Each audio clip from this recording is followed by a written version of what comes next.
2027లో ఎలాగైనా సరే గుజరాత్‌లో అధికారంలోకి రావడం కోసమైతే కాంగ్రెస్ తీవ్ర ప్రయత్నాలు చేస్తుంది. అందులో భాగంగానే ఇప్పుడు గుజరాత్‌లో 2 రోజులు పర్యటిస్తున్నారు రాహుల్ గాంధీ గారు.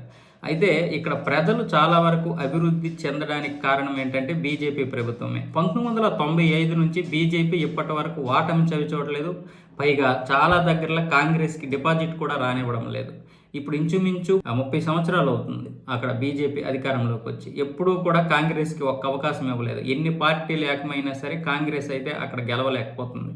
ఈ వచ్చే ఎన్నికలు 2027లో ఎలాగైనా సరే గెలవాలని ఇప్పుడు 400 తాలూకాల్లో ఉన్నటువంటి మొత్తం అంటే గుజరాత్లో ఉన్న అన్ని జిల్లాలు, అన్ని మండలాలు, అన్ని తాలూకాల్లో ఉన్నటువంటి కాంగ్రెస్ నేతలందరినీ కూడా సమావేశపరిచి మాట్లాడుతున్నాడు. అవసరమైతే ప్రక్షాళన చేస్తానంటున్నాడు రాహుల్ గాంధీ కాంగ్రెస్లో. అంటే ప్రక్షాళన అంటే ఎటువంటి చిన్న తప్పు చేసినా, ఎటువంటి రిమార్క్ ఉన్నా, ఏ మాత్రం అతనిపై విమర్శలున్నా మొత్తం తీసేసి కొత్త నాయకులు ఎంచుకుంటాను ఈ విధంగా చెప్తున్నాడు. మరి ఎంతవరకు అది జరుగుతుందో చెప్పలేం. కానీ గుజరాత్లో 2027లో ఎట్టి పరిస్థితుల్లోనూ అధికారంలోకి రావాలి. ఇక్కడ చేస్తున్నటువంటి ప్రభుత్వం చేస్తున్నటువంటి తప్పులన్నీ ఎంచండి, దాన్ని ఇంకా ఎక్కువగా ఎస్టాబ్లిష్ చేయండి అని నాయకులకైతే దిశానిర్దేశం చేస్తున్నాడు. కానీ గుజరాత్ ప్రజలు ఎంతవరకు నమ్ముతారో చూడాలి. ఇప్పుడు పైగా ఈరోజు 30 సంవత్సరాలుగా గుజరాత్ భారతదేశంలోనే ఎక్కువగా వ్యాపార అభివృద్ధి చెందినటువంటి రాష్ట్రంగా ఎదిగిందంటే కారణం దానికి బీజేపీనే.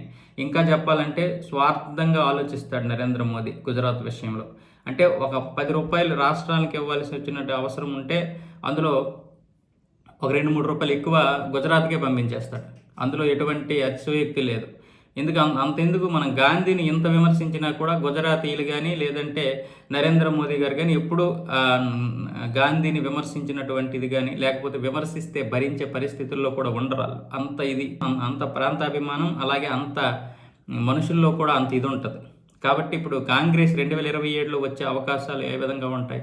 మిగతా రాష్ట్రాల్లో కాంగ్రెస్ బలంగా ఉన్నటువంటి రాష్ట్రాల్లోనే గెలవడం చాలా కష్టమైపోతుంది. అలాంటిది బీజేపీ ప్రచారం చేయకపోయినా కాంగ్రెస్ వచ్చే అవకాశాలు అయితే కనిపించవు కూడా.